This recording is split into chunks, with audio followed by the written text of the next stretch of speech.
Damai sejahtera Allah yang melampaui akal dan hati, itulah yang menyertai Bapak Ibu Saudara-saudari sekalian di dalam Kristus Yesus Tuhan. Amin.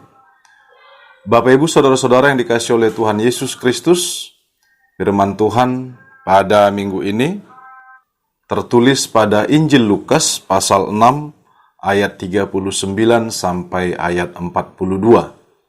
Demikian bunyinya. Mari kita baca dan dengarkan bersama-sama.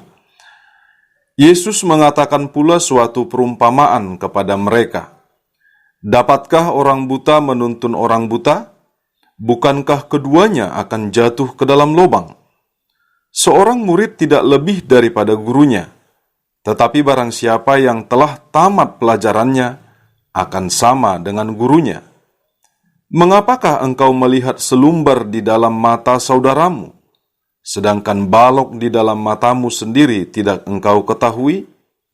Bagaimanakah engkau dapat berkata kepada saudaramu, "Saudara, biarlah aku mengeluarkan selumbar yang ada di dalam matamu," padahal balok yang di dalam matamu tidak engkau lihat? Hai orang munafik, keluarkanlah dahulu balok dari matamu, maka engkau akan melihat dengan jelas untuk mengeluarkan selumbar itu dari mata saudaramu. Demikian bunyi nats firman Tuhan Yesus. Bapak Ibu Saudara-saudara yang dikasihi oleh Tuhan Yesus Kristus, pada nats ini Yesus menyampaikan pengajarannya kepada orang-orang banyak, termasuk para murid dan juga orang-orang yang menjadi pemuka agama pada saat itu. Jika kita lihat pada Injil Matius, maka perikop ini masuk kepada khotbah Tuhan Yesus di bukit. Dalam nats ini, Tuhan Yesus mengajarkan melalui perumpamaan. Bagaimana mungkin orang buta akan menuntun orang buta? Sebab keduanya akan jatuh ke dalam lubang.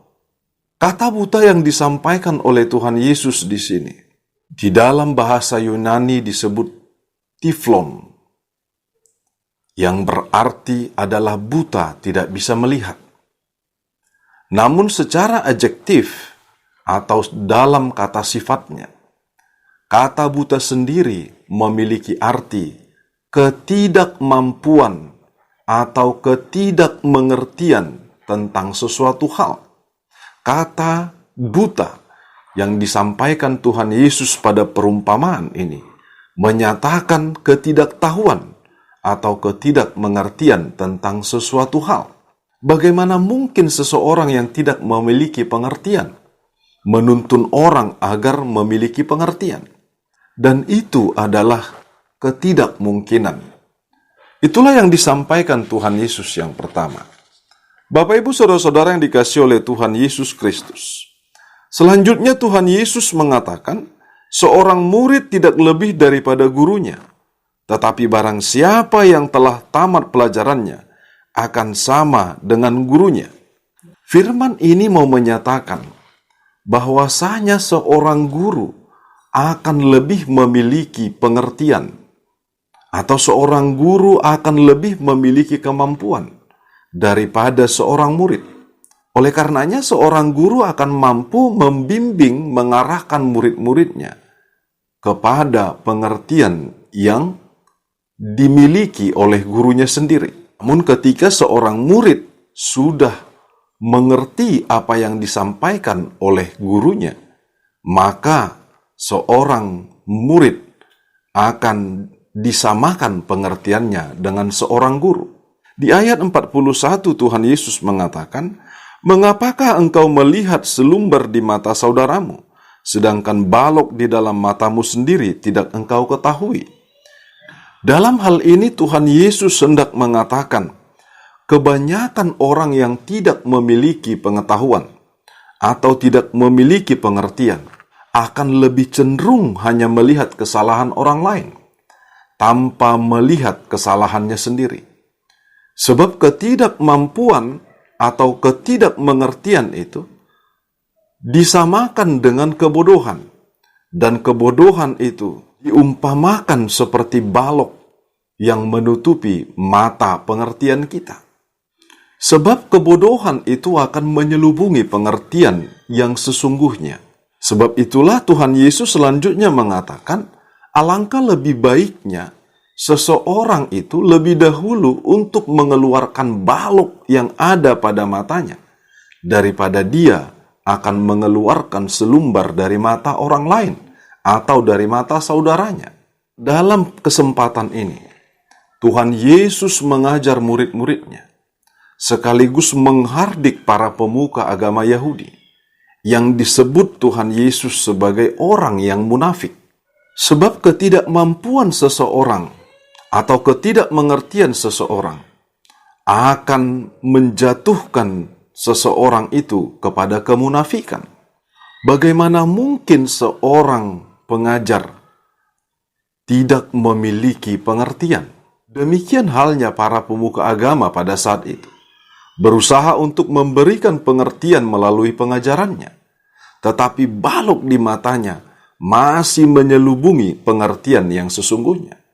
Akhirnya para pemuka agama itu mengajarkan pengajaran yang sesungguhnya tidak memiliki pengertian yang benar.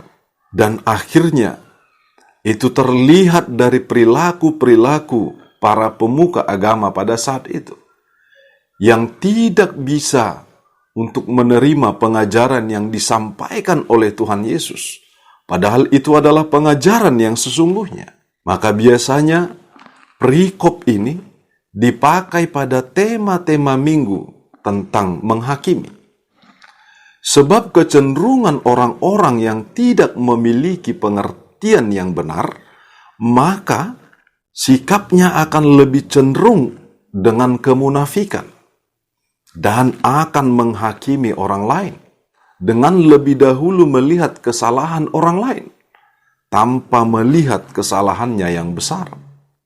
Untuk itulah sangat penting untuk mencintai pendidikan, seperti tema kita pada minggu ini. Sebab dengan mencintai pendidikan akan terus menciptakan manusia yang terus belajar dan belajar tentang kebenaran. Dengan mencintai pendidikan akan menghapuskan kemunafikan, akan mencelikkan kebutaan, baik kebutaan secara ilmu pengetahuan maupun kebutaan rohani yang berakibat kepada kemunafikan, yang lebih suka melihat kesalahan orang lain yang kecil daripada melihat kesalahannya yang besar. Oleh karenanya setiap umat Tuhan seharusnya menjadi umat yang terus belajar dan belajar tentang kebenaran firman Tuhan, supaya tidak menjadi orang yang percaya namun tidak memiliki pengertian. Agar tidak menjadi orang yang percaya namun senang menghakimi dan hidup di dalam kemunafikan. Kebutaan dan kemunafikan adalah faktor penghambat bagi kemajuan, baik kemajuan pada diri sendiri maupun kemajuan pada keluarga, kemajuan di tengah-tengah masyarakat, gereja, bangsa, dan negara. Sebab kebutaan akan membuat orang tidak tahu arah, dan kemunafikan akan membuat sikap yang eksklusif atau tertutup terhadap ilmu pengetahuan, terhadap pengetahuan yang benar. Dia hanya menganggap dirinya paling benar dan orang lain salah. Bahkan kemunafikan yang suka menghakimi orang lain dapat berakibat chaos atau kericuhan. Dan tentunya itu akan menghambat kemajuan. Untuk itulah pentingnya mencintai pendidikan. Dan rata-rata bangsa di dunia berusaha untuk menghapuskan kebutaan itu dengan memperbaiki dan mensuplai pendidikan di tengah-tengah bangsanya untuk menghilangkan kebutaan itu, menghilangkan kebodohan, dan menciptakan manusia-manusia yang cerdas. Sebab kemajuan pendidikan sangat menentukan kemajuan suatu bangsa dan negara. Namun Bapak Ibu Saudara-saudara yang dikasihi oleh Tuhan Yesus Kristus, bagaimanapun kemajuan tingkatan pendidikan itu, Setinggi apapun kemampuan intelektual seseorang, kalau dia tidak takut akan Tuhan, itu bisa berakibat fatal dan menjadi bumerang bagi dirinya dan juga bagi orang lain. Maka dasar dan di atas dari segala pendidikan itu ialah takut akan Tuhan. Amsal 8 ayat 13 mengatakan, takut akan Tuhan ialah membenci kejahatan. Aku benci kepada kesombongan, kecongkakan, tingkah laku yang jahat, dan mulut penuh tipu muslihat. Dengan pendidikan atas dasar takut akan Tuhan ini, akan menciptakan orang-orang yang membenci kejahatan, akan membenci kesombongan, kecongkakan, tingkah laku yang jahat, dan mulut penuh tipu muslihat. Dengan takut akan Tuhan, seseorang akan terus belajar tentang kebenaran kehendak Tuhan melalui firman-Nya. Dengan takut akan Tuhan, seseorang akan cerdas secara rohani. Sebab seseorang akan terus belajar tentang kebenaran kehendak Tuhan melalui firman-Nya. Yang kedua, menjadi orang yang cerdas secara intelektual. Sebab dengan takut akan Tuhan, seseorang akan sangat mencintai pendidikan dan juga ilmu pengetahuan. Yang ketiga, menjadi cerdas secara emosional. Sebab dengan takut akan Tuhan, akan membentuk manusia yang sehat secara emosional. Semua kecerdasan yang takut akan Tuhan berada di dalam hikmat. Salomo mengatakan pada kitab Amsal 9 ayat 10, permulaan hikmat adalah takut akan Tuhan, dan mengenal yang Maha Kudus adalah pengertian.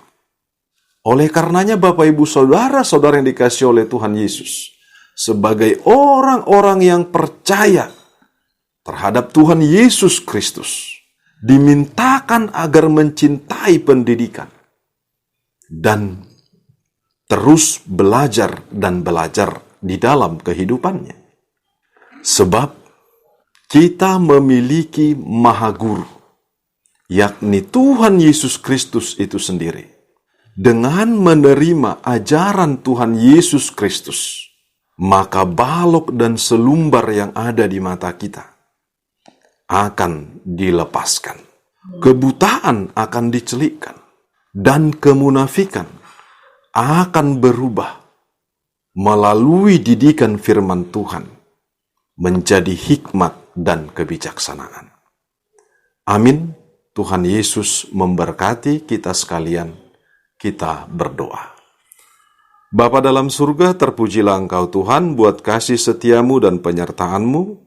Terima kasih atas didikan firman Tuhan. Dan biarlah kami seluruhnya Tuhan menjadi orang-orang yang mencintai pendidikan atas dasar takut akan Tuhan, melalui ajaran yang daripada Tuhan.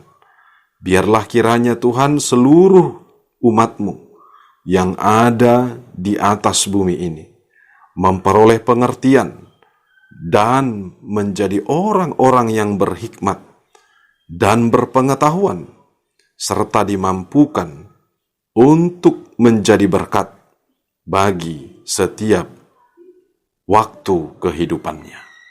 Kami serahkan hidup kami Tuhan menjadi murid-murid-Mu, dan biarlah Engkau yang terus mengajari kami di dalam Kristus Yesus, Maha Guru bagi kehidupan ini. Kami berdoa. Amin.